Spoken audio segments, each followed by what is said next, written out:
हरि ओम। गुरुर्ब्रह्मा गुरु विष्णु गुरुदेव महेश्वर गुरु साक्षात् परब्रह्म तस्मै श्री गुरुवे नमः। वक्रतुंड महाकाय कोटि सूर्य समप्रभ निर्विघ्नं कुरु मे देव सर्वकार्येषु सर्वदा। गजाननं भूतगणाधिसेवितं कपितजम्बूफलचारुभक्षणम् उमासुतं शोकविनाशिकाय नमामि विघ्नेश्वरपादपङ्कजम्।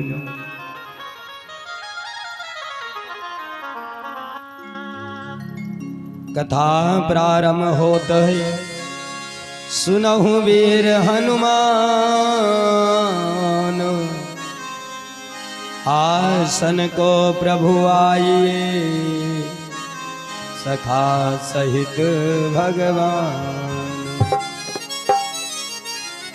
श्री गुरु चरण सरोज रज निज मन मुकुर सुधार वरनौ रघुबर विमल जस जोदायक फल चार। बोधहीन तनु जान के सुमिरो पवन कुमार बल बुध विद्या देव मोहि हरहु कलेश विकार। कृष्णाय वासुदेवाय देवकी नंदनाय च नंद गोप कुमाराय गोविंदाय नमो नमः। या देवी सर्वभूतेषु बुद्धिरूपेण संस्थिता नमस्तस्यै नमस्तस्यै नमस्तस्यै नमो नमः। मूले ब्रह्मा तने विष्णु शाखा रुद्र महेश्वर पात्रे पात्रे देवानां वृक्षराजै नमो नमः। प्रथम सुमन गणनाथ को धर गुरुवर का ध्यान कहो भागवत की कथा नियम सारे अनुसार। बोलिए श्री हनुमंतलाल जी महाराज की। आई बड़े भाव से मां बीड़ा वादनी का ध्यान करते हुए भगवान के चरणों में भगवान की पावन आनंदमयी कथा की तरफ चलेंगे। पूज्य महाराज श्री नित्य गोपाल दास महाराज जी के चरणों में कोटि कोटि प्रणाम करते हुए और प्रभु से वंदना करते हैं कि हे भगवान आपने सारे संसार का कल्याण किया। ध्यानम मूलम गुरु मूर्ति पूजा मूलम गुरुपदम मंत्र मूल्यवाक्य मोक्ष मूलम गुरु कृपा। सर्वप्रथम श्री गुरु महाराज के चरणों में बारंबार नमन करते हुए श्री भागवत जी की पावन कथा की तरफ चलते हैं। सुमर राम सिय संत गुरु सुंदर कथा अनूप। और कहा श्री सुखदेव ने और सुना परीक्षित भूप।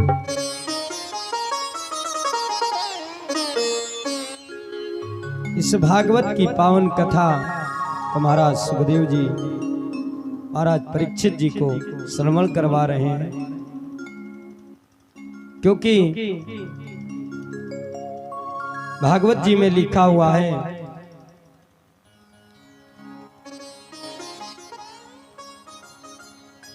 कि ज्ञान और वैराग्य और भक्ति से सभी का कल्याण होता है। पहले कथा हो चुकी है जिसमें ज्ञान और वैराग्य का उद्धार करवाया भगवान देव ऋषि नारद और सनत कुमारों से। और फिर आगे बढ़कर के कथा आती है महाराज गोकर्ण जी की। गोकर्ण जी महाराज की बड़ी, क्योंकि कहते हैं कि भागवत की कथा ज्ञानदायिनी और मुक्तदायिनी, इसलिए इस भागवत से किन किन का उद्धार हुआ है भागवत जी में स्पष्ट रूप से बताया गया है।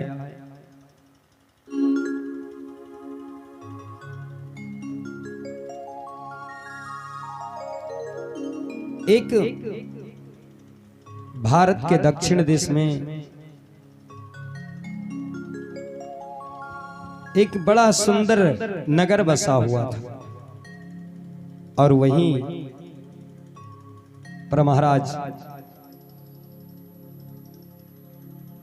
एक आत्मदेव नाम के ब्राह्मण रहते थे। उनको हर प्रकार की सुख संपत्ति सब कुछ मिल गया, लेकिन भगवान की कुछ ऐसी कृपा हुई, क्योंकि कर्म प्रधान विश्व रच राखा और जो जस कीन सो फल तस चाखा। कर्म जो हम कर चुके हैं, जो कर रहे हैं और जो करेंगे, उसका फल हमें आपको भोगना पड़ेगा। महाराज सूत जी सौनक ऋषि से कहते हैं, हे ऋषियों, कि आत्मदेव जी को कोई संतान नहीं थी, और संतान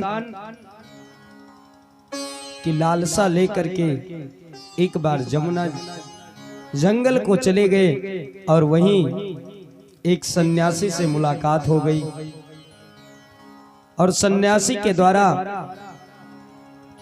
फल की प्राप्ति हुई, और उसी फल से महाराज गोकर्ण जी प्रकट हुए। इस प्रकार आत्मदेव जी महाराज को बताया गया है कि ब्राह्मण जितना सजन थया, उसकी नारी कर साथी। ब्राह्मण जितना सजनता, नारी उतनी कर साथी।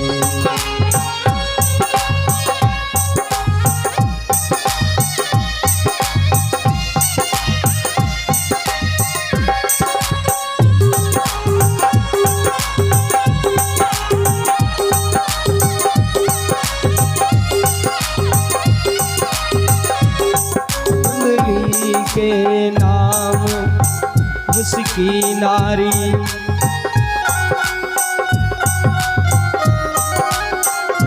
धुंधली नाम उसकी नारी। मानो बेर के गाती, स्वामी जितना सजन थी, उतनी ही नारी कर शादी ब्राह्मण जितनाई।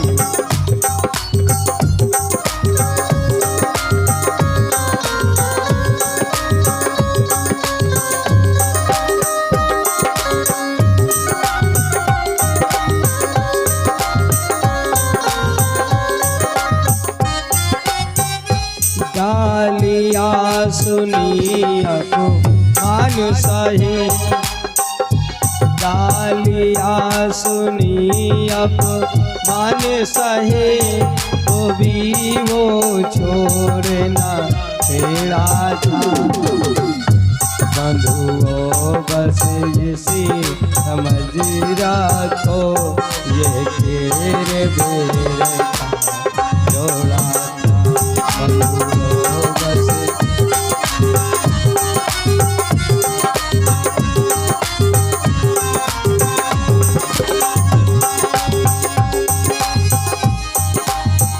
आज महाराज सूत जी महाराज शौनक ऋषियों से कहते हैं कि हे ऋषियों, जितना ब्राह्मण सज्जन था, नारी उसकी उतनी ही दुष्ट थी। केला और पेड़ के पेड़ जिस प्रकार आपस में संबंध रखता, वैसे उनका संबंध था। लेकिन आत्मदेव जी महाराज ज्ञानी पंडित थे, विद्वान थे। वो अपने आप को समझ गए और यही विचार किया कि जय विधि राखे राम, ताहि वेद राहिए। जय विधि राखे राम, ताहि वेद राहिए। सीताराम सीताराम सीताराम कहिए। सीताराम सीताराम सीताराम कहिए। जय हो।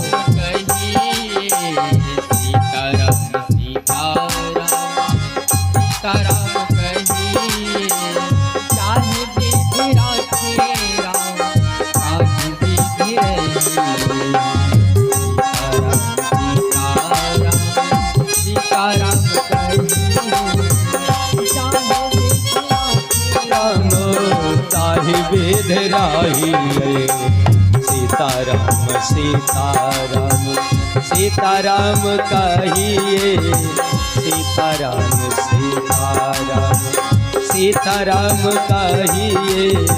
जाय विधि राखे राम, ताहि विधि राम।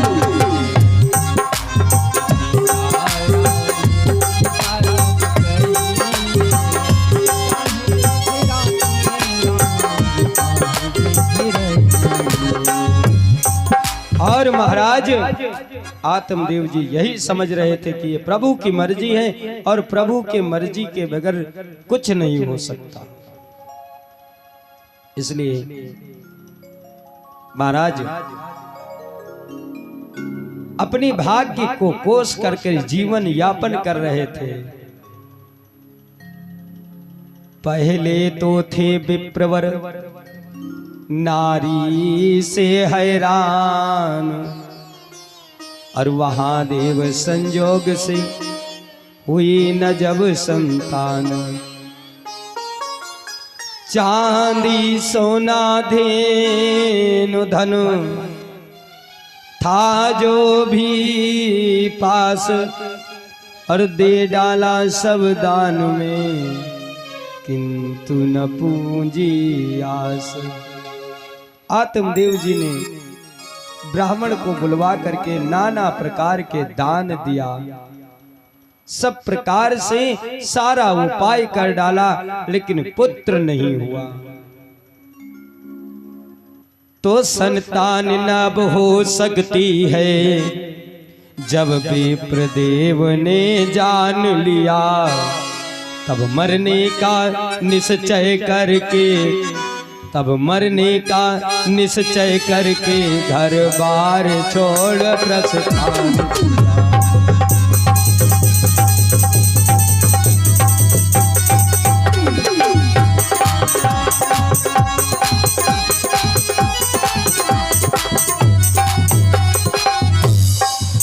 वन में सरिता ढूंढने लगा, वो मरने का अभिलाषी भी, वो मरने का अभिलाषी भी। हरी इच्छा से घाट पर वही आ गया एक सन्यासी।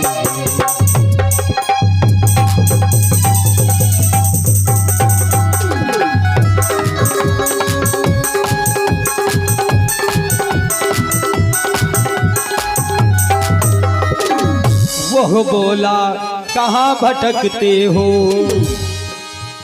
क्या ये इच्छा मन में समाई है, क्या ये इच्छा मन में समाई है।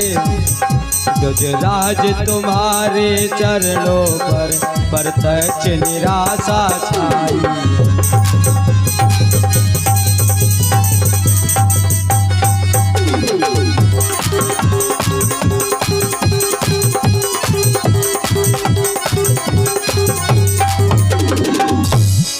आज महाराज कह रहे हैं, विचार कर रहे हैं कि जब मुझे संतान नहीं होगा तो फिर इस जीवन जीने से कोई मतलब नहीं है। कुछ भी हो जाए, पर अब अपने हम प्राण को त्याग देंगे। और यही संकल्प करके वो जंगल को गए, मरने का उपाय सोचने लगे। और चलते चलते आत्मदेव जी को प्यास सताने लगी, और प्यास बुझाने के उद्देश्य से महाराज एक सरिता के किनारे पहुंच गए। और वहीं पर एक सन्यासी जी से मुलाकात हो गई। सन्यासी जी ने कहा, हे ब्राह्मण देवता, इतने निराश होकर के क्यों विचर रहे हो? तो कहने लगे कि हे सन्यासी महाराज, ब्राह्मण कहने लगे जो मेरी दुर्दशा है ये कभी किसी दुश्मन के साथ भी ना हो, क्योंकि सब सुख आदमी सारे दुख भोग सकता है, लेकिन एक ऐसा दुख संसार में होता है जिसको भोगने के लिए बहुत बड़ा कष्ट उठाना पड़ता। वो कष्ट कौन है? अपमान का। मनुष्य धन से हीन रह सकता है, किंतु अगर अपमानित व्यक्ति है तो संसार में जीना उसके लिए दुर्लभ हो जाएगा। हे महाराज, आप कोई उपाय करिए और मेरे संतान की उत्पत्ति के लिए कोई आशीर्वाद दीजिए। सन्यासी महाराज कहने लगे कि एक दिन की बात नहीं है। ध्यान लगाया और कहने लगे कि हे विप्रवर, तुम्हारे 7 जन्मों तक भी संतान नहीं होगी। और जब ऐसी बात सुनी तो आत्मदेव जी दुखी मन से कहने लगे कि हे स्वामी, जब मुझे पुत्र नहीं होगा तो मुझे जीने का कोई मतलब नहीं है, कोई मतलब नहीं।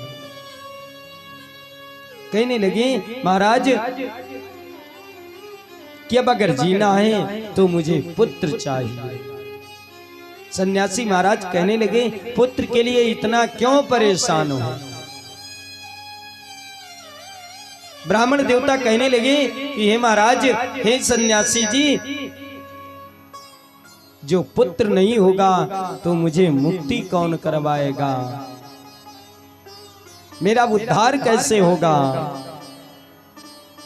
और हे सन्यासी महाराज, मैं एक गाय को खूब सेवा करता हूं, पर कभी उसने बच्चा नहीं दिया। एक पेड़ लगाया, पेड़ बहुत भारी हो गया, पर उसमें फल कभी नहीं आया। सन्यासी महाराज कहने लगे कि तुम कहते हो पुत्र के द्वारा तर जाओगे। बेप्रवर यह भ्रम है और धोखा है, बेटे से नाम नहीं चलता, और मेरे विचार में ये संपत्ति उल्टा प्रभाव दिखलाता है।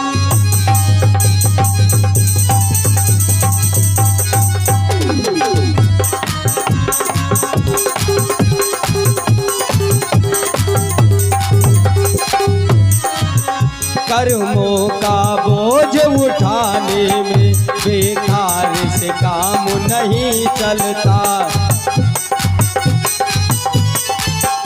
ईश्वर ये भ्रम है, धोखा है, बेटे से नाम नहीं चलता।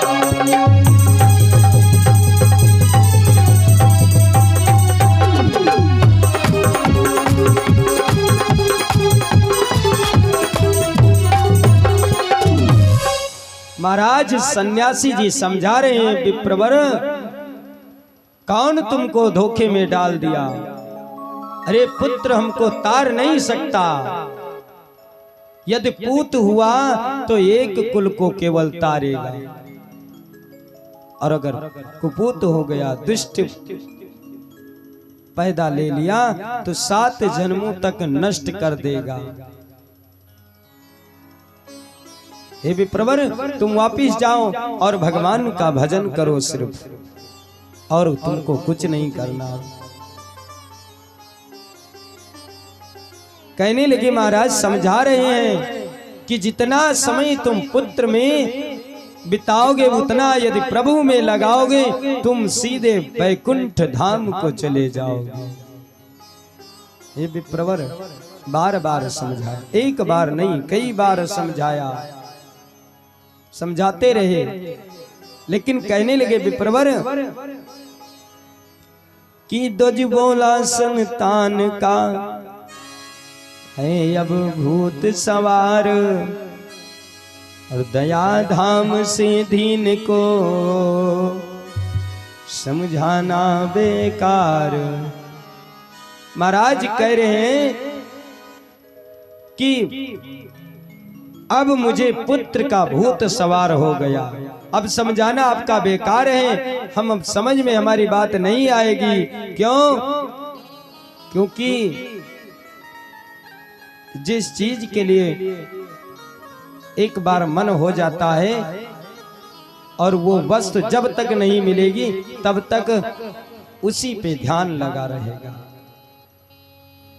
सुखदेव महाराज कहते हैं बार बार समझाया लेकिन नहीं माने।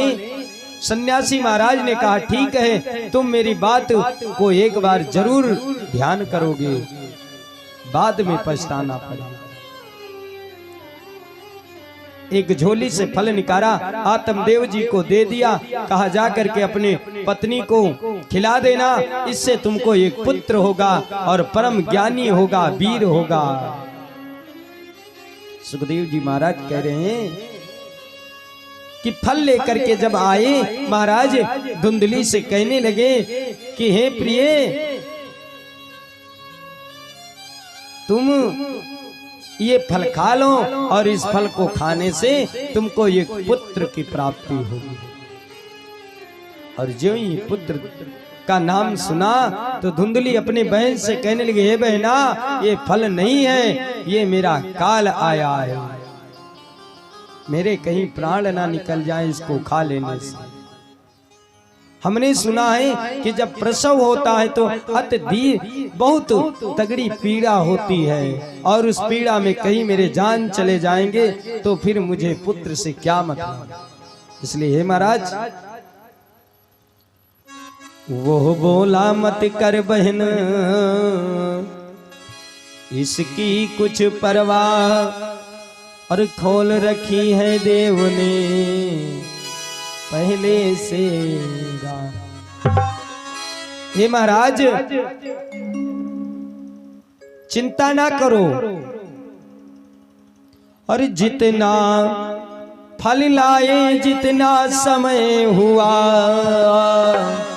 अरे उतना ही गर्व हमारा है। अब अपने पति को बातों में बहकाना काम तुम्हारा।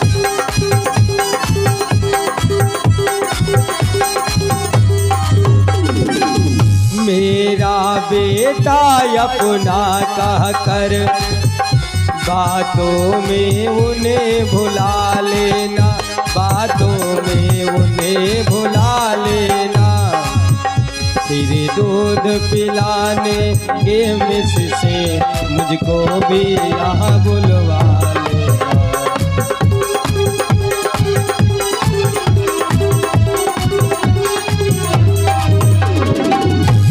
आज महाराज सुखदेव जी कह रहे हैं, हे ऋषि,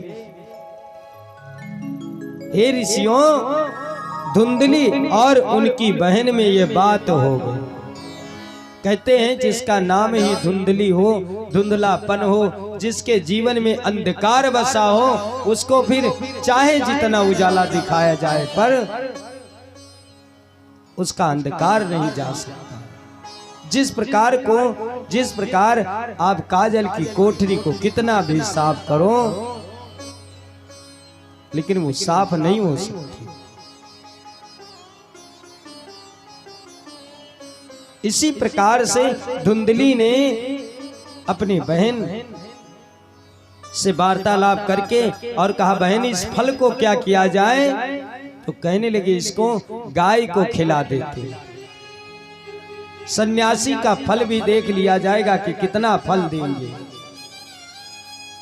कितना आशीर्वाद सत्य है और कितना झूठा है। तो चोरी चुपके से उस फल को गाय को खिला दिया और वहीं से अपने पति से झूठ बोलना शुरू कर दिया।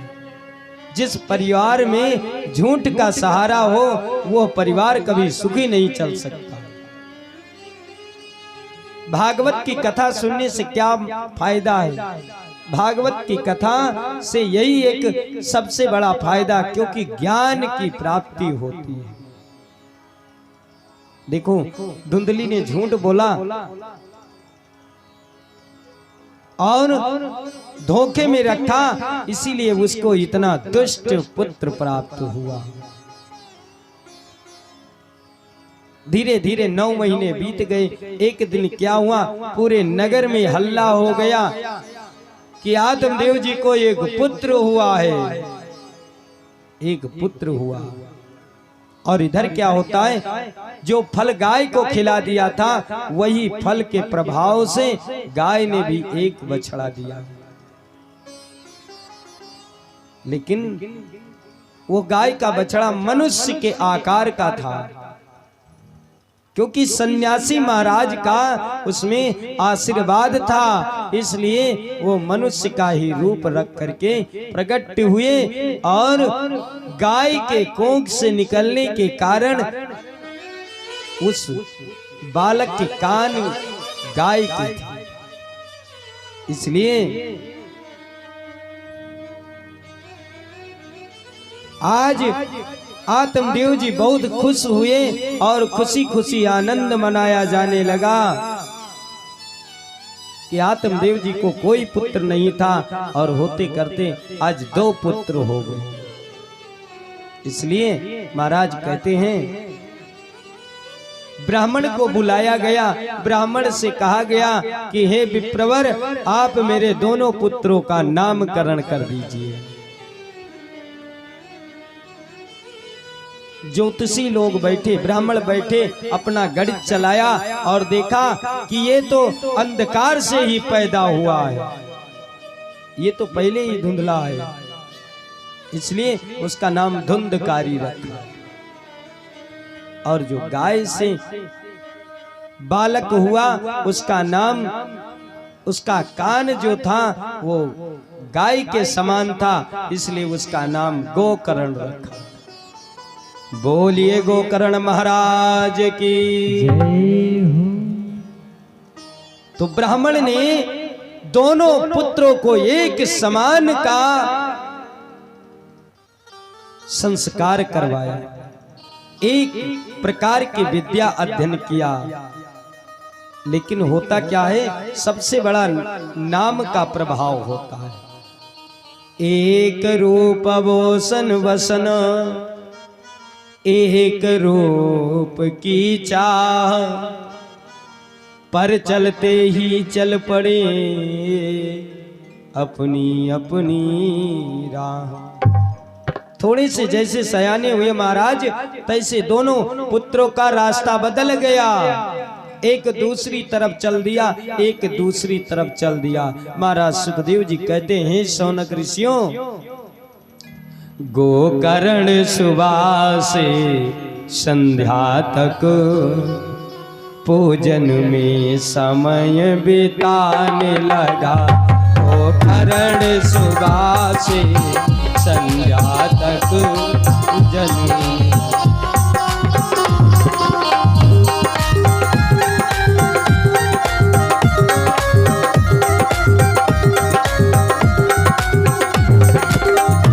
गोकर्ण सुबह से संध्या तक पूजन में समय बिताने लगा।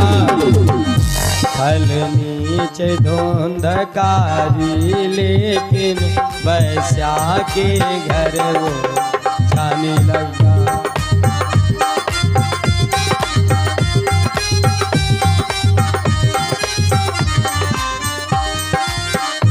गोकर्ण जहाँ पर जाता है, गोकर्ण जहाँ पर जाता है, छा जाता है जय कारवां। पर धुंधक की धुंधलियों से मचता है हाहाकार।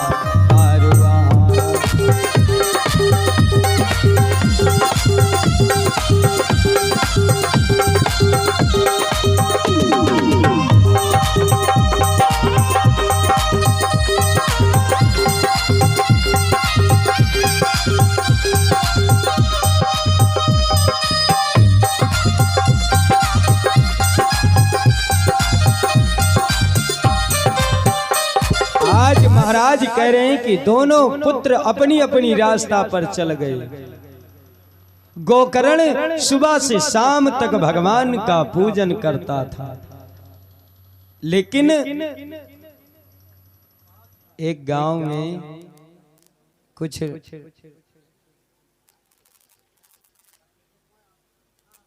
एक गांव में दो लड़के थे,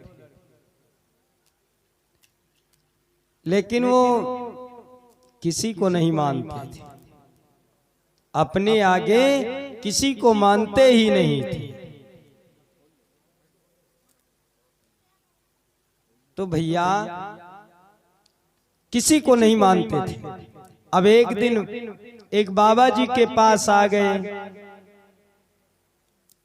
अब बाबा जी के पास गए तो बाबा जी से कहने लगे कि एक बात बाबा बताई। कहीं बताओ, कहीं मान लिया हो बात, कहीं बात मनी हो। तो बाबा कहीं मानने वाली हुई तो मनबे, न मानने वाली हुई तब काहे मान लिया भाई। तो कहीं यदि आप नहीं मानोगे तो बाबा 500 रुपया देख परी तुमका। तो बाबा कहीं लड़कन से कि बच्चा रे हम बूढ़े आदमी, हमसे का बताइए। कह नहीं बाबा, यही एक हमारी शर्त है, यदि मानोगे तो ठीक, और यदि नहीं मानोगे तो फिर 500 रुपये तुमको देना पड़ेगा। तो बाबा कहीं ठीक है बच्चा बताओ। कहीं हमारे पिताजी गे रहा है परमालिक भाई, कहीं हमारे पिताजी गे जंगल का, और जंगल में घूमत रहे, और घूमते घूमत का भवा एक बाघ मिलेगा। बाघ मिलेगा तो कहीं बाघ मिलेगा तो बाघ आपके पिताजी का मार दी। कहीं ना ही बाबा, कहीं बाघ का हमारे पिताजी मार दे। कहीं ये बात मनी हो, बताओ लल्लन दादा, बताइए बाघ का आदमी मार सकता है? तो एक जने कहीं हम न मनबे, तो कहीं तो 500 रुपया दो हमका। तो बाबा कहीं हमरे माने में का जात है, चलो मान ली, मारी नहीं। तो दूसर के जने कहीं नहीं अत्ता झूठ बोले तो हम अतना झूठ बोल। काहे से आदमी कोई भी हो अपने आगे किसी को मानता नहीं है। आप कोई एक पंडित जी का लेके आओ, फिर दूसरे पंडित जी का लेके आओ, तो जो पहले वाले पंडित जी आए हुए हैं, दूसर के पंडित जी जब पहुंचे हैं कहें वही पंडित का कहां से ले आओ, उनका कुछ पता ही नहीं है। ज्ञानी तो जितने बड़े ज्ञानी हैं सब हम हैं ना। तो इससे बाबा कहें हाँ हाँ ठीक बच्चा हम मान लिया। तो दूसर के जने कहें कि हमारे पिताजी के रहे जंगल, तो कहें हाँ भैया। अच्छा तो ये बताओ, हमार जब पिताजी गए जंगल का तो हुआ 7 बाघ मिल गए। कहीं इनके पिताजी का यक्का ही मिले रहे, तो कहीं हमका मिल गए रहे 7 बाघ हमरे पिताजी का, और 7 का हमारे पिताजी कौनो वस्त्र शस्त्र नहीं मुक्का से मार दी, चट्ठा मुक्का से। मनी हो बात या? तो बाबा कहीं हाँ हाँ मान लिया, माने भाई, माने में कहा जात है, कोई ज्यादा अपने आप का ज्ञानी मानत है हम, चलो ठीक है। तो बाबा कहीं ठीक है मान लिया। तो पहले एक जने कहीं, फिर दूसर के जने कहीं, अब बाबा कहीं हमार नंबर है, अब हम कहा जाए थे दादा। तो कहीं ठीक है बताओ। तो कहीं तुम्हारे पिताजी हमसे 7 कुंटल धान उधार ले गए रहे। मनी हो या बात? अब भैया फंस गए चक्कर में। कहीं 7 कुंटल धान उधार लेके गए रहे हमसे, या बात मनी हो? तो ऐसे दोनों जने बोले कहीं या बात हम कहे मान ली, 7 कुंटल धान लेके रहे। तो कहीं तो न मानो तो 500 रुपया दो हमका, हमारा तुम्हारा शर्त तो यह है रहा।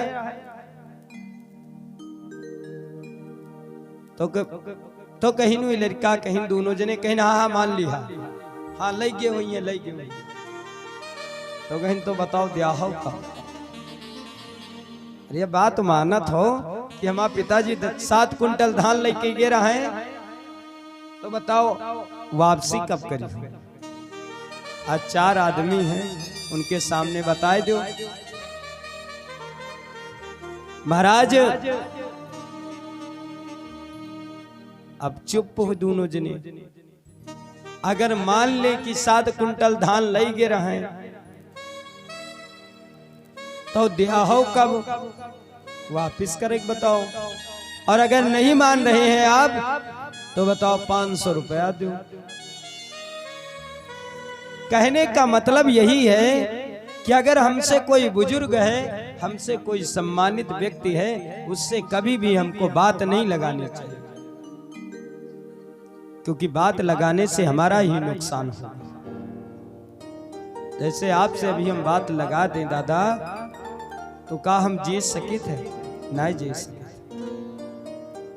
जितनी हमारी पढ़ाई उतना आपका अनुभव, और जितना आप पढ़े हुए हो तो हमसे ज्यादा है। इसलिए अपने बुजुर्ग से कभी बात नहीं लगानी चाहिए। कहते हैं कि एक हनुमान जी महाराज अकेले पूरी लंका को हिला दिया, लेकिन यहां तो करीबन है कुछ आदमी। एक अकेले हनुमान जी महाराज लंका को जा करके रावण को हिला दिया। कहते हैं कि कथा सुनने का मतलब यही है। कथा में भगवान की जयकारा जो बार बार लगाया जाता है उसका फल मिलता है। भगवान की कथा में जो ताली बजाई जाती है उसका फल मिलता है। भगवान की कथा में बैठ करके जो हम परिश्रम करते हैं उसका फल मिलता है। नहीं तो मोबाइल में आप कथा सुन लीजिए, अच्छे अच्छे वक्ता आपको मिलेंगे, पर उस कथा सुनने से आपको फल नहीं मिलेगा। क्यों नहीं मिलेगा? क्योंकि उसमें कोई नियम नहीं रहता। उसमें चाहे आप लेट करके कथा सुने, चाहे बैठ करके सुने, चाहे चलते समय सुने, उसमें कोई नियम नहीं बंधा है। इसलिए आप मोबाइल से कथा सुनिए, उसका फल नहीं मिलेगा। जब कथा में आप आएंगे, कथा में बैठेंगे, भगवान का भजन करेंगे और जयकारा लगाएंगे, फल तब आपका पूरा होगा। कह दो दुर्गे मैया की जय हो, गावट माता की जय हो, ब्रह्मचारी महाराज की जय। आइए कथा की तरफ चलते हैं। अच्छा, कथा कहाँ तक हुई थी, कहाँ चल रही थी कथा? बताइए, कोई बता दीजिए। हाँ? कथा कहाँ चल रही थी?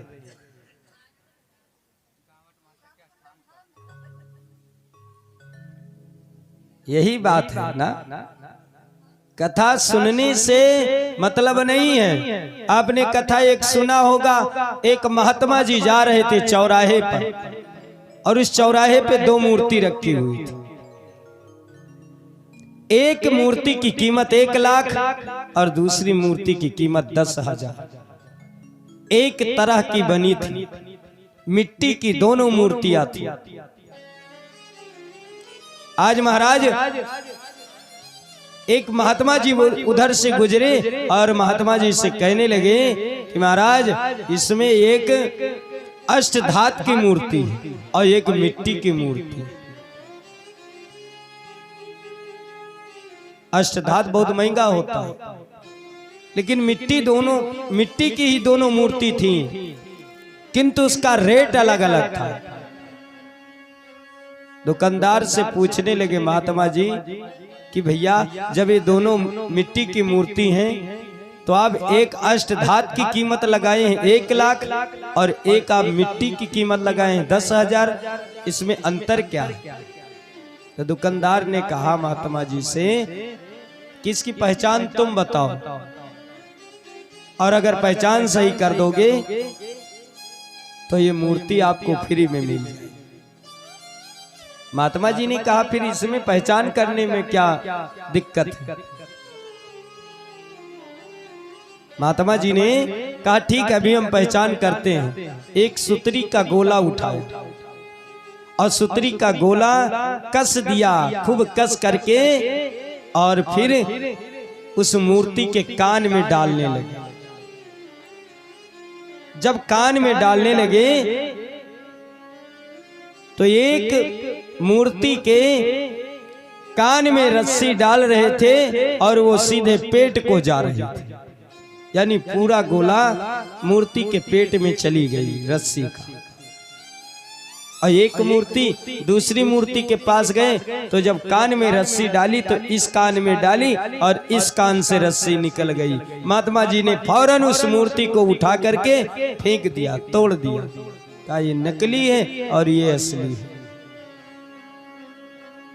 महात्मा जी से पूछा कि आपने कैसे पहचान किया? बोले, पहचान इसी प्रकार से होती है कि अगर इस कान से बात सुना जाए, इस कान से निकाल दिया जाए, तो फिर आपने कथा नहीं सुना। कथा को सुनने से उसको पेट में ले जाओ, फिर उसके बारे में विचार करो कि कितनी बात सही है और कितनी गलत है, कितनी बात हमको अपने पास रखना चाहिए। सूप चलाते हुए तो देखा होगा, पहले ऐसे ऐसे करते हैं, निकालते हैं, यानी पूरी बात अपने आप में ले लो, फिर उसको खंगालो और फिर फटका लगाओ। जितनी बात गलत हो उसको निकाल दीजिए, जितनी अच्छी बात हो उतनी अपने आप में ग्रहण कर लीजिए। बोलिए संत समाज की श्री गावट मैया की गुरुदेव भगवान की जय। कथा आप लोगों ने सुना लेकिन ध्यान नहीं दिया। कथा वहां चल रही थी कि गोकर्ण सुबह से संध्या तक पूजन में समय बिताने लगा और खल नीच ढूंढकारी लेकिन वैश्या के घर वो जाने लगा।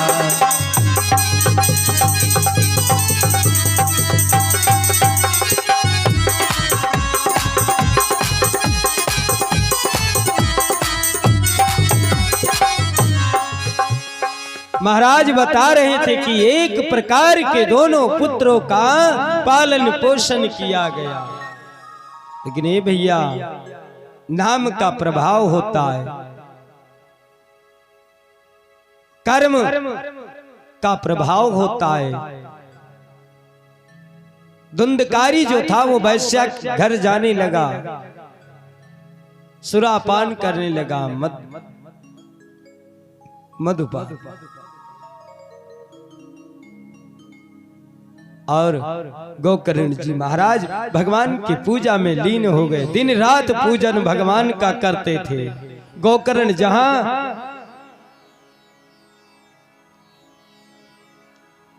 एक बात बताएं आपको, एक गांव, बोलिए भक्त और भगवान की जय हो, सदगुरु महाराज की जय हो।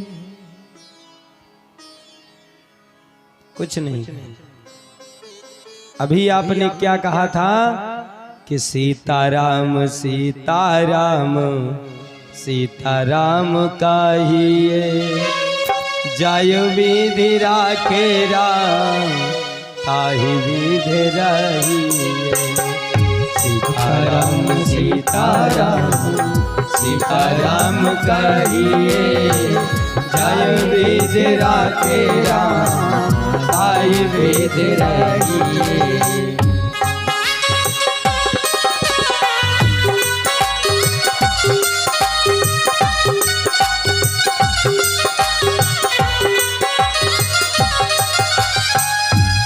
क्योंकि भगवान जिस प्रकार से रखें उसमें हस्तक्षेप नहीं करना चाहिए, क्योंकि बताया गया है और कहा भी गया कि बात उससे करनी चाहिए। जैसे आज धुंधकारी को समझा रहे हैं। धुंधकारी कौन है? धुंधकारी मनुष्य ही है, इंसान का बालक है ना, लेकिन धुंधकारी को आज धुंधकारी का पद दिया गया। तो वही बात है, बोलिए भक्त और भगवान की जय हो। गोकर्ण जी महाराज पढ़ने में अपना मन लगा दिया, पढ़ते रहे। गांव में पढ़े, गुरुकुल गए, गुरुकुल से काशी तक पहुंच गए। धुंधकारी क्या किया? पहले वैश्या के घर जाने लगा। वैश्या के घर जो भी धन था सब वैश्याओं को दे दिया, सब कुछ वैश्याओं को दे दिया, घर में कुछ नहीं बचा। आज आत्मदेव जी को बात वही याद आई और रो रहे हैं, अपने पुत्र से कह रहे हैं, रो रो कर गोकर्ण से कहा हृदय का हाल, लाल टलेगा किस तरह ये छाती का साला। बोलिए भक्त और भगवान की जय हो। गोविंद जी, आप नरसिंह भक्त की कथा सुनी। नरसिंह जी को जब कोई नहीं मिला कब? अपनी बहन के यहाँ। एक नरसी भगत थे, नरसी भगत जी अपने बहन के यहाँ, अपने पुत्री के यहाँ चल दिए। तो साथी बुलाने लगे। साथी जब बुला रहे थे तो होता क्या है, जब उनको देखिए, अगर अच्छा काम करोगे तो कम आदमी मिलेंगे, ये प्रमाण है, सत्य बात है कि आज कथा भागवत जी की कथा चल रही ना, कितनी व्यवस्था करनी पड़ी, कितनी अच्छी व्यवस्था बैठने के लिए करवाया गया। और यही जब रामलीला होता है, कौन सी मैटी बिछाई जाती है? बिछानी पड़ती है? नहीं बिछानी पड़ती ना। एक दिन वही गन्ना की पत्ती या पैरा डाल दिया जाता है मन भैया, और 7 दिन तक उसी पे लोग बैठते हैं, ना उस पे झाड़ू लगना है ना कुछ, लेकिन बैठ करके उसको देखेंगे। क्योंकि गुरुदेव भगवान कहते हैं, गुरु जी ने बताया था कि बेटा सत्य और धर्म का जब काम करोगे तो आपको कष्ट उठाना पड़े, और यही प्रमाण है। ध्रुव जी महाराज ने कितना बड़ा कष्ट उठाया, लेकिन चलो कम से कम आज भगवान की कथा में उनको जोड़ तो लिए गए। गोकर्ण जी महाराज से रो रो करके आत्मदेव जी कह रहे हैं कि महाराज किस प्रकार से ये मेरी छाती का साल टलेगा, ये पुत्र जो मेरा हुआ इससे कैसे पीछा छूटेगा।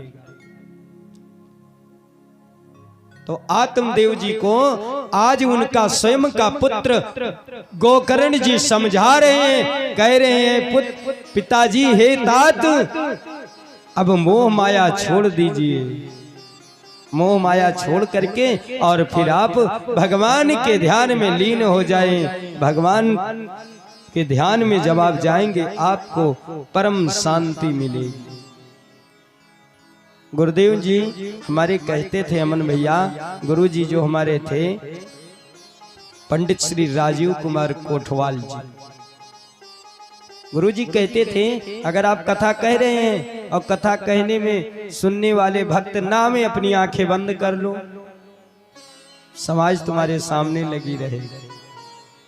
ध्यान करो, जहां सबसे ज्यादा भीड़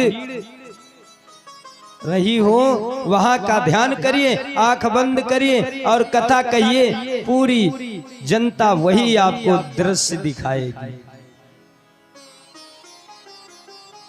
तो तुम ऐसा करो तात, भगवान के चरणों में लीन हो जाओ, तुम्हारा कल्याण हो जाएगा। आत्मदेव जी अपने पुत्र की बात समझ करके और फिर वन को चले गए, वन को चले गए। और इधर क्या हुआ कि गोकर्ण जी महाराज काशी जी को पढ़ने चले गए, और इधर धुंधकारी ने जो भी धन था सब खत्म कर दिया, वैश्याओं को दे दिया, जर जेवर खेत रुपया पैसा जो भी था सब कुछ दे डाला, अब कुछ नहीं बचा। तब काम क्या किया, क्योंकि वैश्याओं का एक काम होता है, अभी रामलीला हो और नृत्य करने आए, देखो 100 रुपया दो, 10-10 करके तुम्हारी तरफ मुंह करेंगे, पैसा खत्म, मुंह फेर लिया। और आप कथा में जाएं, 2 रुपया दें चाहे न दें, पंडित जी मुंह अपना घुमाते हैं कभी? कोई भी कहते हैं पिछली जीवन को छोड़ते हुए आगे जीवन में कहते हैं यदि शराब पी लिया जाए, पैसा अपना लगेगा, अपनी ही इज्जत जाएगी, और कहेंगे भैया उनसे बोलना नहीं, नशे में क्या मतलब है उससे? कोई मतलब निकला? कोई मतलब नहीं निकला। हमने जीवन में, अपने जीवन में 2 काम बहुत अच्छे किए, बहुत अच्छा काम किया, और इसका प्रमाण है, कोई भी पता कर लीजिए।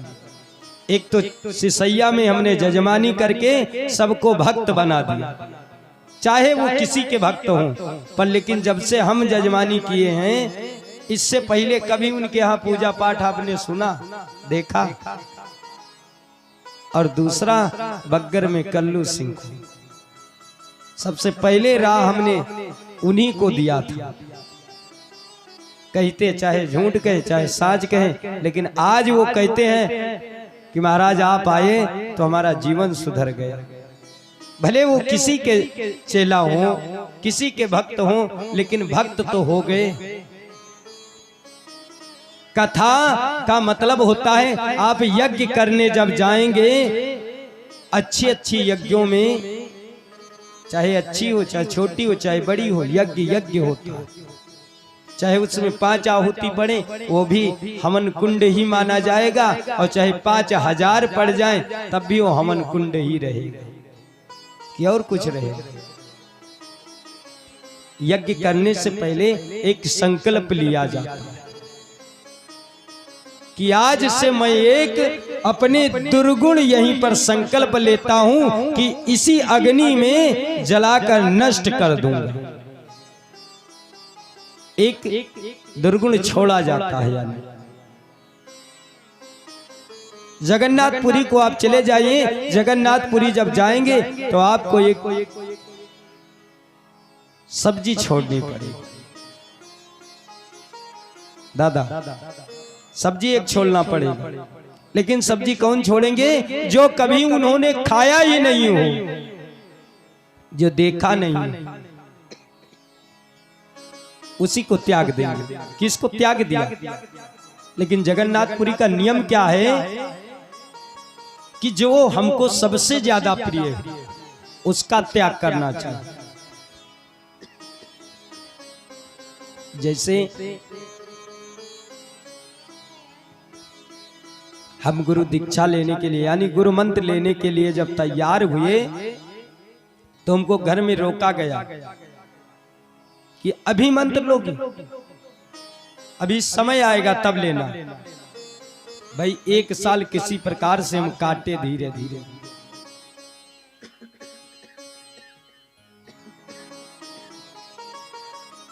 बोलिए सच्चिदानंद भगवान की जय। लेकिन जरा विचार करो, जब आप 60 साल के वृद्ध हो जाएंगे, आपकी इंद्रियां सब शिथिल हो जाएंगी, यानी काम करना बंद कर देंगे, तब आप गुरु मंत्र लेंगे। तो बताइए आपने त्याग कब किया? जब आपके बस में कुछ है ही नहीं, तब आप किसका त्याग कर दिए?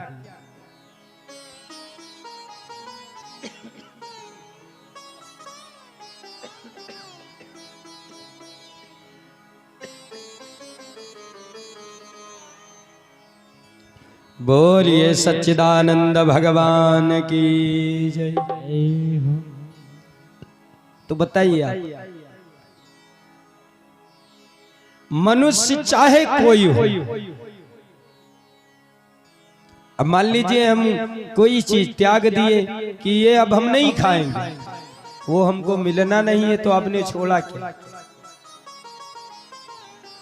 हम गए थे यज्ञ में, आचार्य श्री गोविंद जी महाराज यज्ञ करवाए थे, बहुत अच्छी यज्ञ करवाए थे, उसमें हम भी गए थे।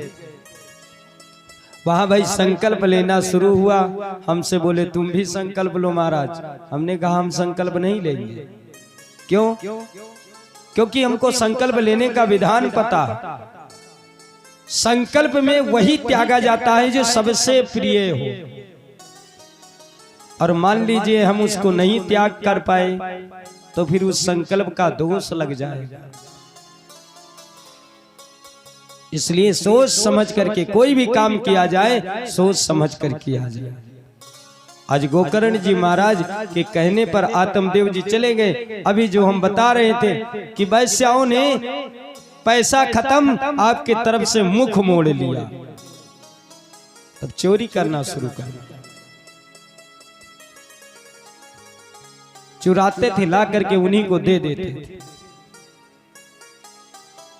जब आप कभी वैश्या को पैसा देंगे तब वो अपने पैर को पटक करके आपको धन्यवाद करेगी, जिसको कहते हैं शुक्रिया। वो कहती है कि हम तो इतना गिरे हुए हैं, लेकिन तुम हमसे 10 गुना नीचे गिर जाओ। और अगर भगवान की कथा में आप 10 रुपए देंगे तब क्या होगा? तब महाराज जी के पास जितना आशीर्वाद होगा सब आपको दे देंगे, ले जाओ। तो कथा और नृत्य में यही एक अंतर होता है। अब पूरा दिन चोरी करने के बाद वैश्याओं को दे देते थे। अब देखो वहां पैसा भी दे रहे थे वैश्याओं को, और वैश्या सोच रही थी कि अगर मान लीजिए कभी ये चोरी में पकड़ा गया तो फिर हमारा नाम आ जाएगा, हम भी फंस जाएंगे। इसलिए एक दिन क्या किया, उस धुंधकारी को मधुपान करा दिया, शराब पिला करके, और उसको चारपाई पर लेटा दिया। और चारपाई पर लेटाने के बाद उसको रस्सी से बांध दिया, और फिर लकड़ी जली अधजली पड़ी हुई थी, उसी से मारना शुरू कर दिया। अब धुंधकारी चिल्लाने लगा, और जब चिल्ला रहा था वैश्या सोचने लगी अभी आवाज निकलेगी, लोग आ जाएंगे, इसलिए उसके मुंह में कपड़ा ठूंस दिया कि आवाज बाहर न निकले। और इतना मारा कि मारते मारते उसके प्राण निकाल दिए। सुखदेव जी महाराज कहते हैं, हे ऋषियों, जो कुसंगत करता है उसकी यही दुर्गति होती है। भागवत हमारी यही कहती है, जो कुसंगत में जाएगा उसकी गति यही होगी। बिल्कुल प्रमाण है भैया। दादा अभी आप ऐसे चल रहे हो, मोटरसाइकिल से हो या साइकिल से हो, और गिर पड़े तो गांव के लोग दौड़ करके उठाएंगे। और कहीं आपने शराब पी रखी, आप गिरेंगे तो कोई फिर आपके पास में नहीं आएगा। लोग यही कहेंगे इतने नशे में था, मरा नहीं, बच गया, मर जाता तो ठीक रहता। सुखदेव जी महाराज कहते हैं यही होता है कुसंगत की फल। और आज महाराज जो दुष्ट होता वही दुष्ट रहता है। धुंधकारी के प्राण पखेरु उड़ गए। वैश्याओं ने उसको उसी घर के आंगन में गाड़ दिया, और जब गाड़ दिया तो महाभयंकर प्रेत बना। और जब प्रेत बन जाता है पूरे गांव के लोगों को सताने लगा। गांव के लोग त्राह त्राह करने लगे, त्राह त्राह कर रहे। गोकर्ण महाराज जी को किसी प्रकार से हाल मिला कि मेरा भाई का प्राणांत हो गया है। इसलिए गोकर्ण जी महाराज ने ये हालत सुन गोकर्ण हुआ बहुत हैरान। बोला रे नाम पर किए बहुत व्रतदान। मिला वहां गोकर्ण को किसी तरह संवाद। भाई के नाते हुआ उसका अधिक विषाद। गोकर्ण जी महाराज ने जब सुना कि मेरा भाई का प्राणांत हो गया, तो भाई कितना भी बैरी हो पर उसका खून फर्क जाएगा। भाई कितना भी बैरी हो पर। महाराज सुखदेव जी कहते हैं, राजन हे ऋषियों, 100 जगह कराया पिंड दान, पर पातक पिंड न छूट सका, पर पातक पिंड न छूट सका। जगह लगाया तार मगर कर्मों का तार वो जुड़ न सका।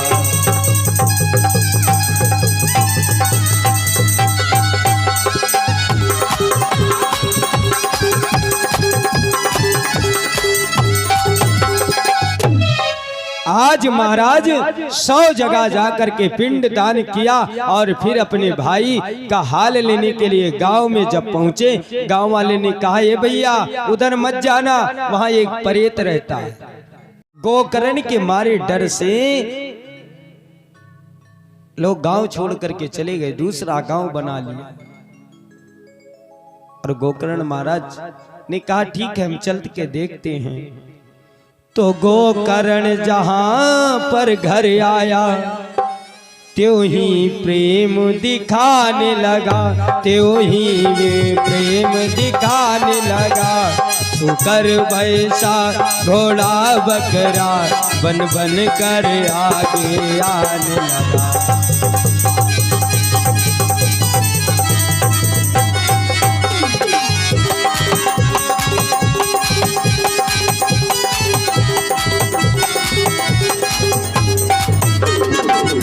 गोकर्ण जहाँ घर पर आया, त्यों ही वो प्रेम दिखाने लगा, त्यों ही वो प्रेम दिखाने लगा।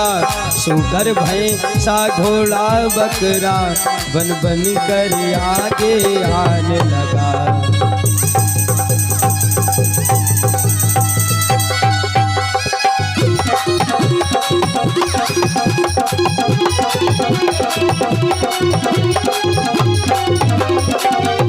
आज महाराज ज्यों ही घर को पहुंचे, त्यों ही धुंधकारी ने अपने भाई गोकर्ण जी को प्रेम दिखाने लगा। कभी भैंसा बन कर आता, कभी सुगर बन जाता, कभी घोड़ा बन कर वो आता, कभी बकरा बन कर वो आता। यानी हर प्रकार से प्रेम दिखाने लगा। गोकर्ण जी महाराज डरे नहीं। गोकर्ण महाराज कहने लगे कि अरे कौन हो तुम? महाराज गोकर्ण जी ने गायत्री मंत्र का उच्चारण किया और जल का छींटा दिया, कहा ठहरो। और गोकर्ण महाराज ने ज्यों ही ऐसा शब्द निकला, धुंधकारी रोने लगा। और इस प्रकार रोने लगा कि उसकी आवाज नहीं निकल रही है, क्योंकि पापी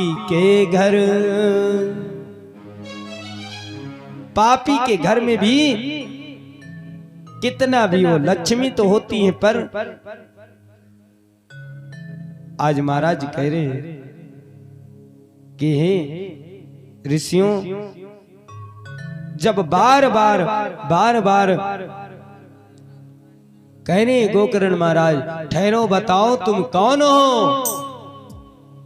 मंत्र का प्रयोग जब किया तब वो थोड़ा सा सूक्ष्म रूप बन करके आया, यानी छोटा सा प्रेत का रूप बनाया, गोकर्ण जी महाराज के सामने आया और कहने लगा कि हे भैया मैं तुम्हारा भाई गोकर्ण हूं।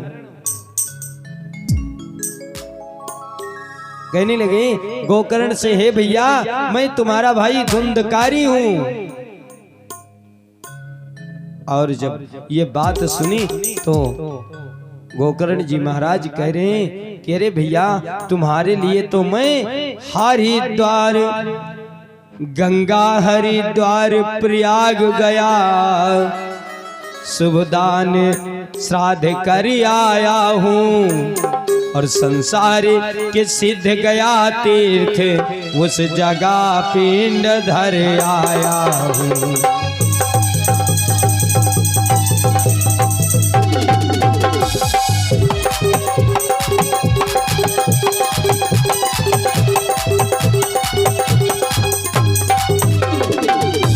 इतने क्षेत्रों का दानों का होगा प्रभाव बेकार नहीं, होगा प्रभाव बेकार नहीं। आचर्य है इतना यत्न किया, हो सका मगर वो दार नहीं।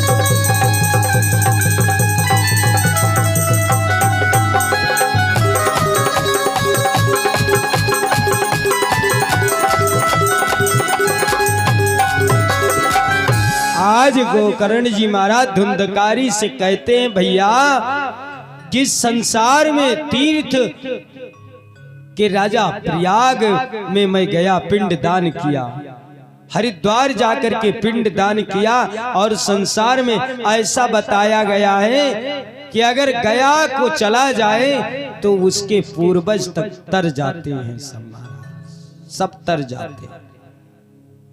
इसलिए वहां मैं जाकर के पिंड दान भी किया और फिर भी तुम नहीं तरे, कारण क्या है?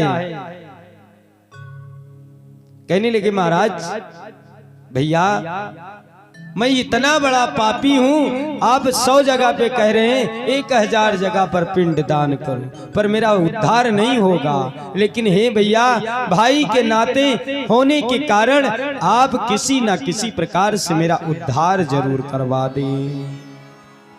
गोकर्ण महाराज ने सोचा कि अब क्या करें। गोकर्ण जी ने उसी समय गोकर्ण ने किया सूर्य का ध्यान, और पावन मंत्र प्रयोग से प्रकट हुए भगवान।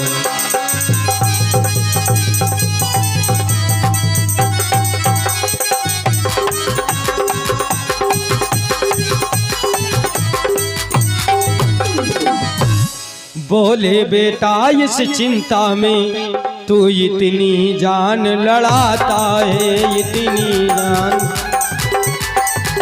उसके मोक्ष के लिए मुझको आसान न नजर दिखाता है।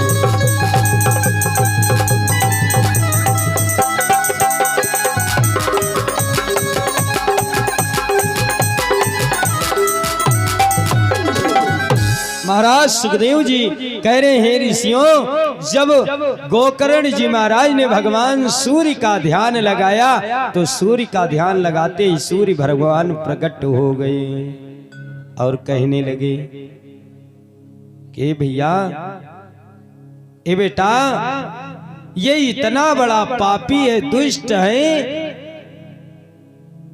कि ये गया में जाने से इसका उद्धार नहीं होगा। अगर उद्धार करना है तो इसको भागवत की कथा सुनो। गोकर्ण जी महाराज गांव वालों से कहा, ए भैया सब लोग व्यवस्था करिए और हम कथा कहे देते हैं, सबके पूर्वज तर जाएंगे। भागवत की कथा देखो, जो भी गया जी को जाता है और गया के बाद एक नियम लग जाता है, नियम उसमें कोई नहीं है लेकिन एक बंधन दे दिया जाता है दादा कि जब तक आप भंडारा नहीं करेंगे तब तक दूसरे का बनाया नहीं खा सकते। ये कोई वेद में नहीं लिखा है नहीं खा सकते, खा सकते हैं, लेकिन उसको एक नियम दे दिया गया कि आपको जितनी जल्दी हो सके आप भागवत की कथा सुन करके उसका भंडारा करें, इसीलिए वो नियम बांध दिया गया।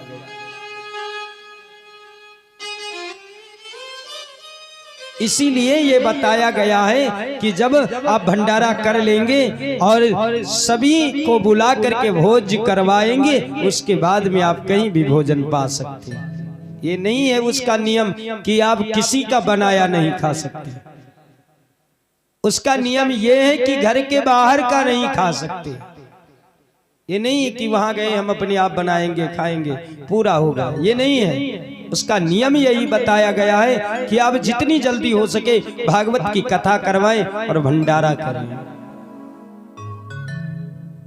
इस प्रकार से गोकर्ण महाराज ने भागवत की कथा दूसरी बार सुना। पहली बार कथा सनत कुमारों ने देवऋषि नारद को सुनाया और दूसरी कथा गोकर्ण जी महाराज धुंधकारी को उद्धार करने के लिए कथा शुरू कर दिया। महाराज सुखदेव जी कहते हैं, राजन, एक जिस दिन कथा की रात्रि वेला हुई उसी दिन एक अचंभा हो गया। क्योंकि दुष्ट आदमी जो होता है कथा सुनता है, कथा नहीं सुनता।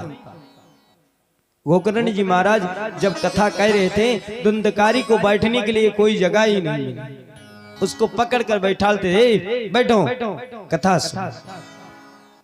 लेकिन कथा कहीं ऐसे कोई सुनता है?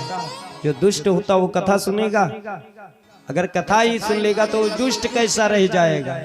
इसलिए वो आते थे, बैठते थे, तुरंत उठ के चल देते थे, उनको फिर बुला के बैठाते, बैठो। और जब उठ उठ कर भागने लगे, फिर बोले मुझे स्थान दो, मैं कहां बैठ जाऊं? तो एक 7 गांठ का लट्ठा पड़ा हुआ था बांस का, उसी पे कहा तुम बैठ जाओ। बैठ गए उसी पे, और फिर कथा प्रारंभ हुई। तो रात्रि जब होती है तो एक अचंबा हुआ। एक बांस की गांठ टूट गई। महाराज सुखदेव जी कहते हैं कि एक रोज की गाथा में एक पोढ़ बांस की टूट गई। या यूं कहिए इतने में एक गांठ कर्म की छूट गई। विधि पूर्वक जब 7 रोज पूरा सब तान विधान हुआ, तो 7 गांठें टूट गई, उस पापी का निर्वाण हुआ। महाराज सुखदेव जी कहते हैं कि इसी प्रकार से 7 रोज की 7 गांठें टूट गई, और वो धुंधकारी एक दिव्य पुरुष के रूप में प्रकट हो करके बाहर आया, और भगवान का विमान आया, उसी पर बैठ करके स्वर्ग को चला गया। गांव वाले कहने लगे, ठीक भैया, अरे व्यवस्था हम करवाए, अपने भाई को तार दिया और मेरे पूर्वज यहीं पड़े रह गए। तो गोकर्ण जी महाराज कहने लगे,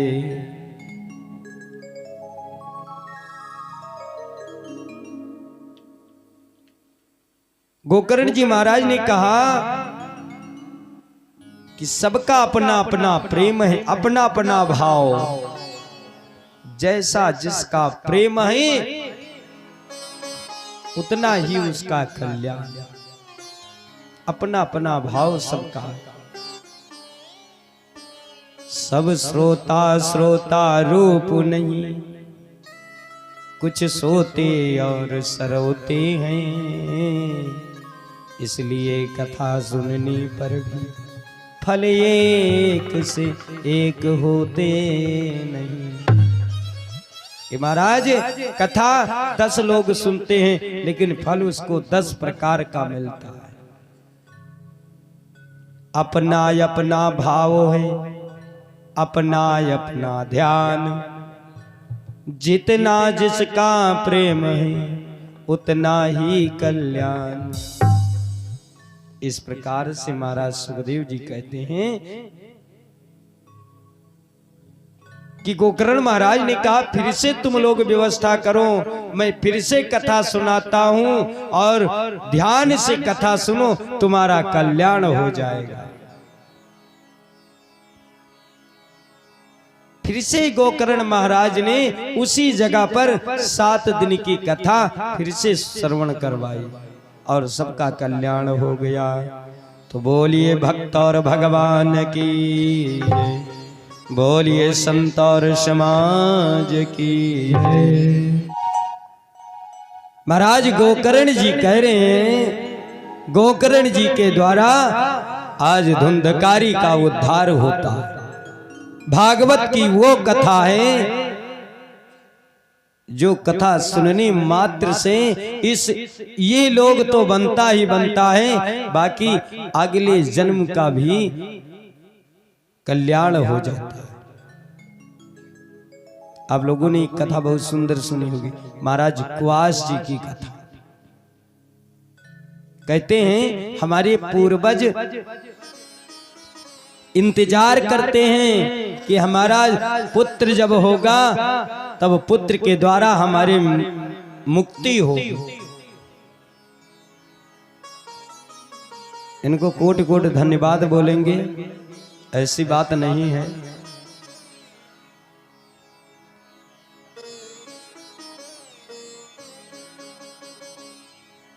बोलिए सच्चिदानंद भगवान की जय, श्री गुरुदेव भगवान की जय। एक बार की बात है, गोकर्ण जी महाराज श्री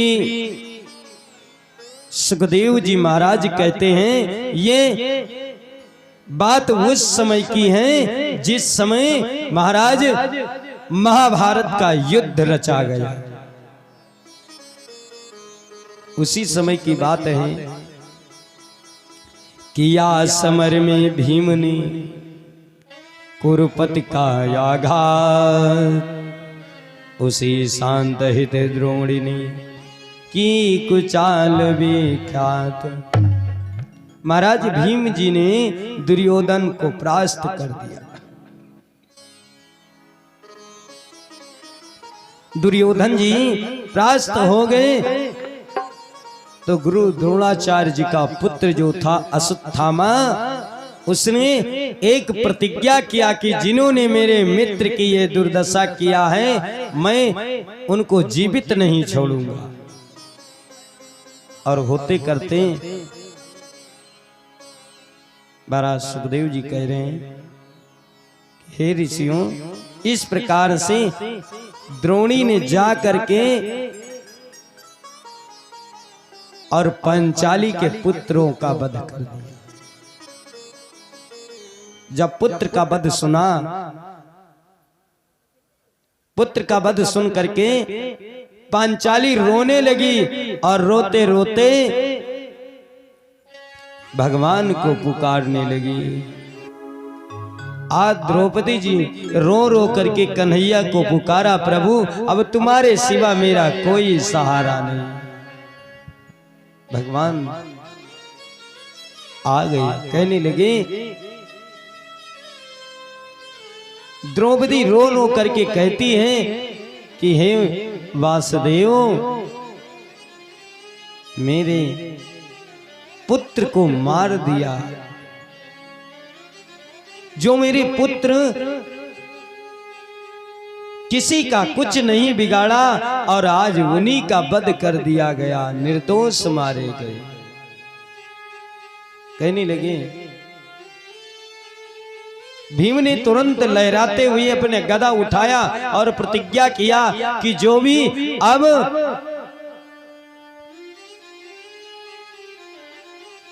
मेरे पुत्रों का वध किया मैं उनका प्राण छीन लूंगा। और संकल्प लेकर के चल देते।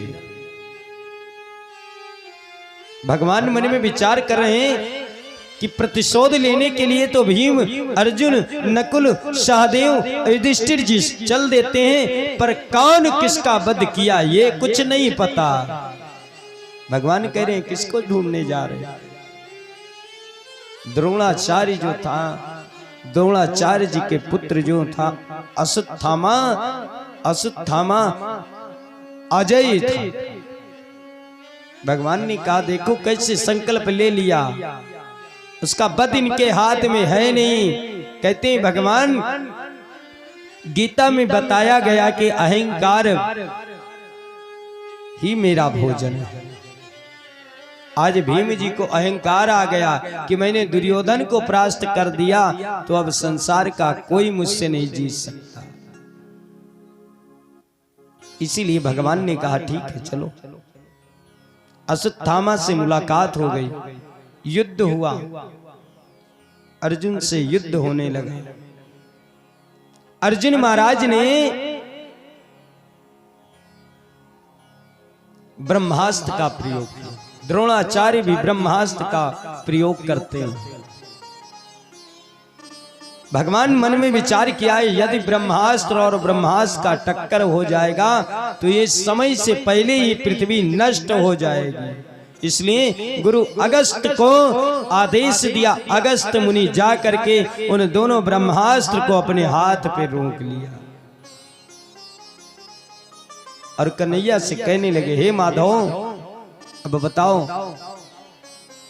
अब क्या होगा। भगवान कहने लगे, हे पार्थ, हे अर्जुन, तुम अपने ब्रह्मास्त्र को वापस कर लो। अर्जुन ने भगवान की बात मान करके ब्रह्मास्त्र वापस कर लिया, लेकिन अश्वत्थामा ब्रह्मास्त्र चलाना जानता था किंतु वापस करना नहीं जानता था। इसलिए आज जब ब्रह्मास्त्र चल चुका था वापस नहीं कर पाए तो कहने लगे, महाराज बताओ इस ब्रह्मास्त्र को किधर छोड़ दो।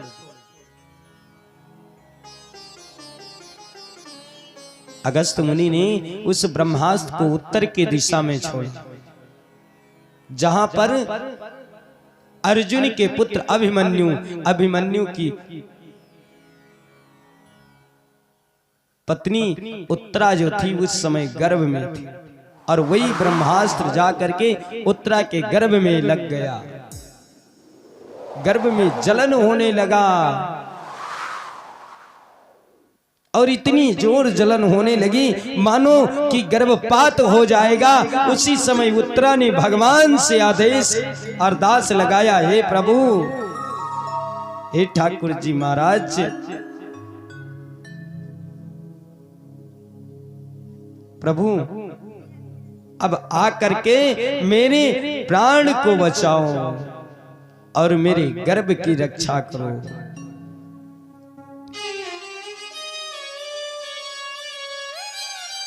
कहने लगे, प्रभु कि आप मेरे गर्भ की रक्षा तुम ही कर सकते हो। भगवान ने सूक्ष्म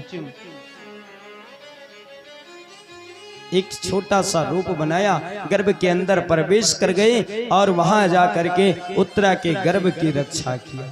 उसी के द्वारा एक पुत्र हुआ जिसका नाम विष्णु रथ पड़ा। और समय पूर्ण होने पर पांडव लोग कैलाश को चले जाते हैं और अभिमन्यु के पुत्र विष्णु रथ को उस राज अभिषेक कर दिया और आगे चल करके वही विष्णु रथ जो राजा थे उन्हीं का नाम परीक्षित पड़ गया और वही परीक्षित जी का इस प्रकार से जन्म होता है। आज परीक्षित जी राज अपना कर रहे थे और एक दिन क्या होता है कि राजा परीक्षित जी वन को शिकार खेलने के लिए चल देते हैं। महल की सफाई हो रही थी और उसी सफाई में एक बहुत ही सुंदर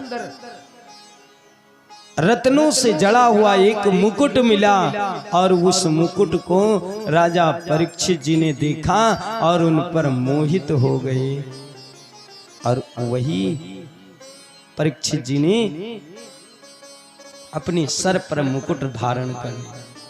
वो परीक्षित जी जो मुकुट धारण किए वो पहले महाराज जरासंध का मुकुट था और जरासंध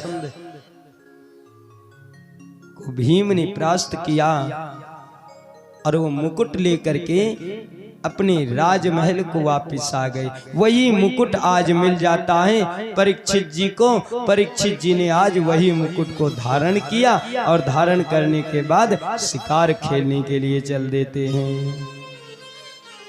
तो सानंद दिखाता जाता था उस वन की विशद विहारी को और आंखें अलंकन करती थी कुदरत की क्यारी क्यारी को।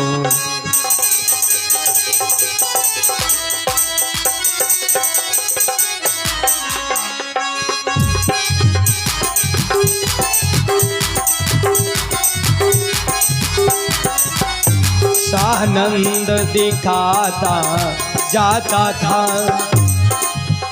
उस बन की विशद विहारी को क्या थे आलंकन करती थी कुदरत की क्यारी क्यारी।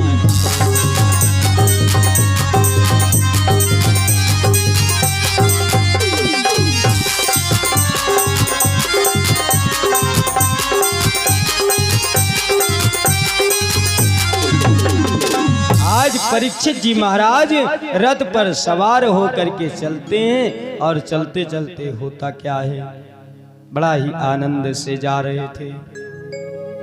तब तक एक अचंभा हुआ। एक अचंभा क्या होता है कि या हटी आई हट गया तनिक, चौकन्ना आंख घुमाता है, नायाक घुमाता है, पता खटका ये खटका था, कोई शिकार साथ आता था।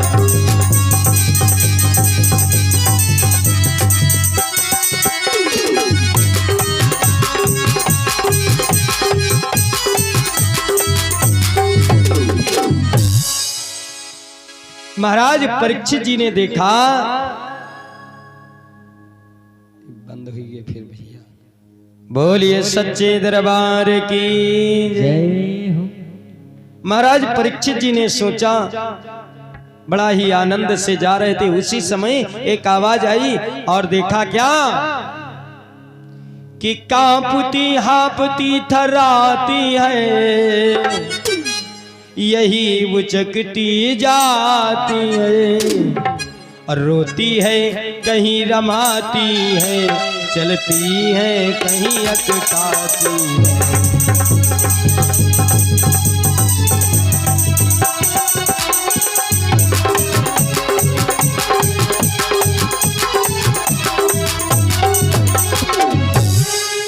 महाराज परीक्षित जी ने देखा कि एक गाय लगड़ाती हुई, कांपती हुई, थर्राती हुई आ रही है। परीक्षित जी को समझ में नहीं आई बात, देख रहे हैं। तब तक क्या देखा कि गाय के पीछे एक बैल लगड़ाता हुआ चला आ रहा, और फिर उसके पीछे काला काला रूप वाला एक पुरुष मां भयंकर रूप बना करके और हाथ में मुगदर लेकर के चला आ रहा है। महाराज कह रहे हैं कि जब वो चलता तो मानो ये पृथ्वी डगमगाती है, और वो गाय रो रो करके कहती है कि कौन है आज मेरी आज बचाने आए,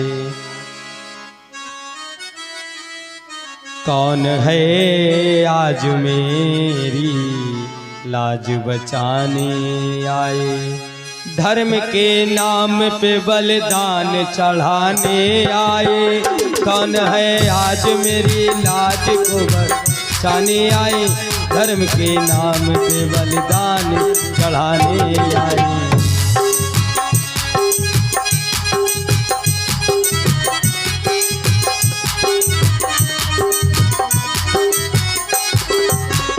कौन है आज मेरी लाज को बचाने आए, धर्म के नाम पे बलिदान चढ़ाने आए, धर्म के नाम पे बलिदान को चढ़ाने आए, धर्म के नाम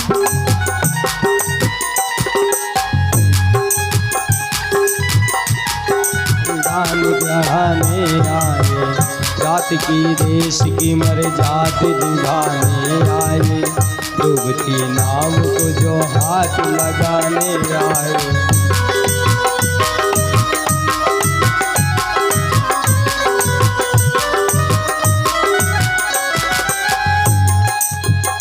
आज वो गाय रो रो करके कह रही है कि कौन है आज मेरी लाज बचाने आए, धर्म के नाम पर बलिदान चढ़ाने आए। महाराज कहने लगे, अरे तुम कौन हो और परीक्षित के राज में तुमको क्या कष्ट है? तो गाय कह रही है, रो रो करके वो गाय कहती है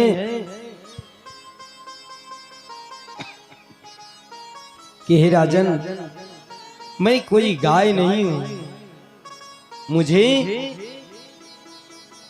भक्ति कहते हैं लोग, मेरा नाम भक्ति है। मैं द्रविड़ देश में उत्पन्न हुई, गुजरात में थोड़ी सी बड़ी हुई, और जो ही वृंदावन पहुंची, वहां सतयुग में मेरे 16 चरण थे, मैं 16 चरणों से विचरती थी, प्राणियों में भक्ति थी। बैल कह रहा है कि मैं कोई बैल नहीं हूं, मैं धर्म हूं। हे राजन, ये समय वो आ रहा है कि हम धर्म धर्म चिल्लाएंगे और धर्म की लोग खिड़ियां उड़ाएंगे, मजाक बनाएंगे। समय, ये जो कलयुग है, कलयुग आ रहा है, कलयुग में लोग पूजा पाठ को मजाक समझेंगे। पूजा यदि आप करोगे, दुनिया तुमको हंसेगी। ये देखो कैसे बाबा बने फिर रहे। इस कलयुग में लोग थोड़े बहुत तो भक्ति रहेगी, लेकिन जो धर्म है ये नहीं रह जाएगा मनुष्य के पास, क्योंकि स्वार्थ लाग करें सब प्रीति, सुर नर मुनि की है यही रीति। आज गाय और बैल को समझाते हुए महाराज ने डांट करके उस कलयुग को रोक दिया, रे तुम मेरी राज में नहीं प्रवेश कर सकते। कलयुग कहने लगा, हे राजन, सतयुग, त्रेता, द्वापर और हे नाथ, मैं कलयुग हूं, मैं इन्हीं में से एक भाई हूं और सबसे छोटा हूं, सबसे कम समय है। कह रहे हैं कि हाँ, कलयुग में गौ, ब्राह्मण, अबला जरूर सताए जाएंगे, लेकिन ये तो मेरी बुराई हो गई, अच्छाई क्या है हमें। बाबा गोस्वामी तुलसीदास जी ने लिखा है कि कलयुग केवल नाम आधारा, कलयुग केवल नाम आधारा, कलयुग केवल नाम आधारा, सुमर सुमर नर उतरहि पारा।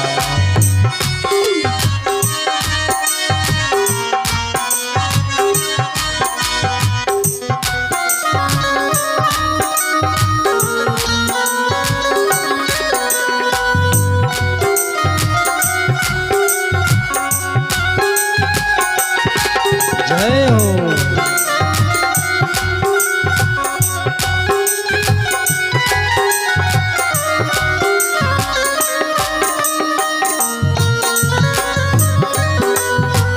कलयुग केवल नाम आधारा, कलयुग केवल नाम आधारा, सुमर सुमर नर उतरहि पारा, सुमर सुमर नर उतरहि पारा।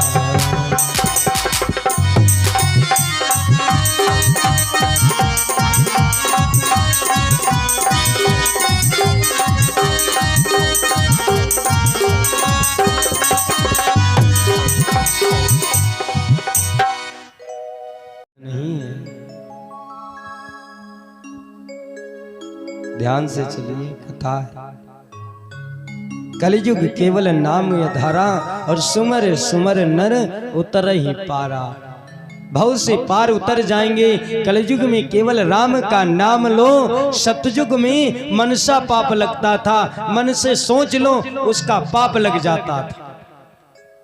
लेकिन मेरी युग में ऐसा नहीं है, जब तक करोगे नहीं उसका पाप नहीं लगेगा।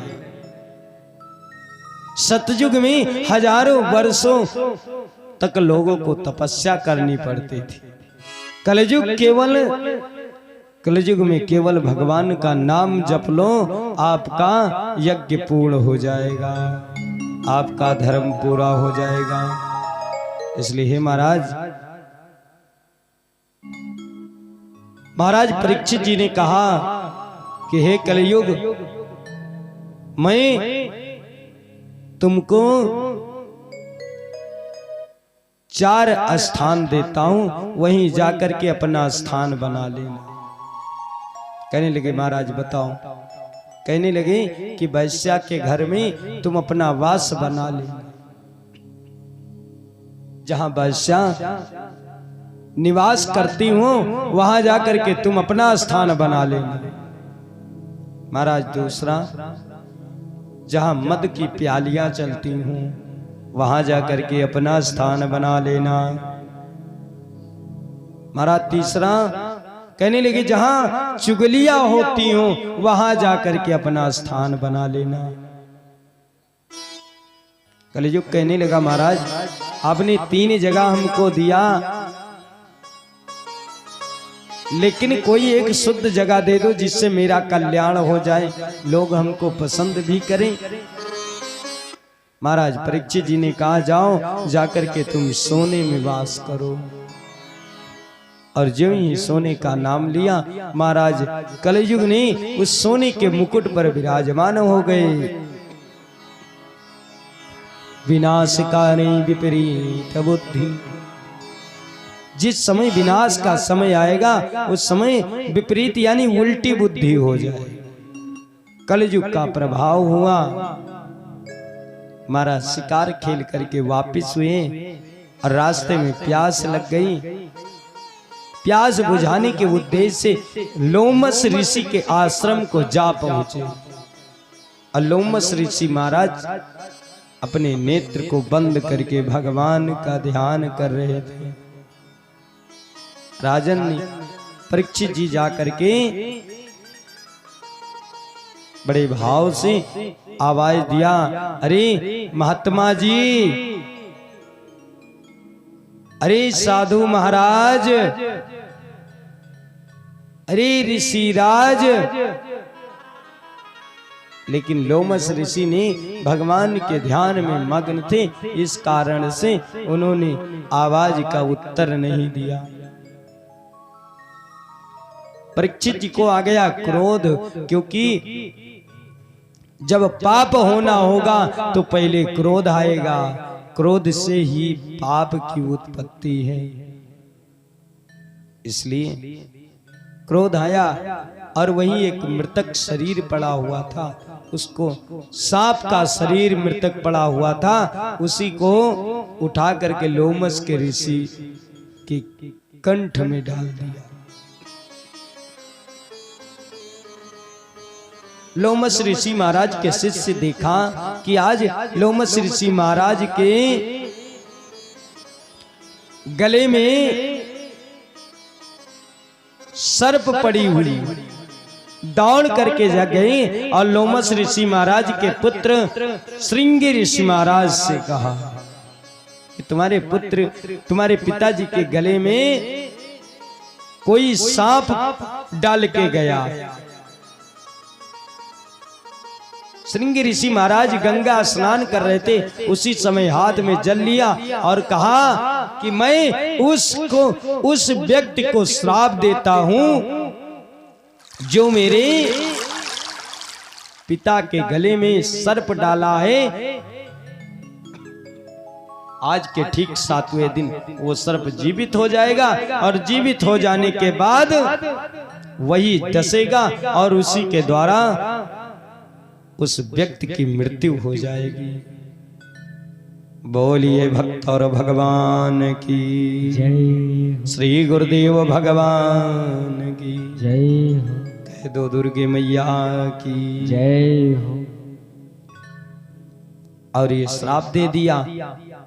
आज महाराज परीक्षित जी जब महल को आए, अपना मुकुट उतारा, तब उनको याद आया कि आज मैंने बहुत बड़ा पाप कर डाला। इसलिए पश्चाताप करने के लिए गंगा के तट पर आ गए।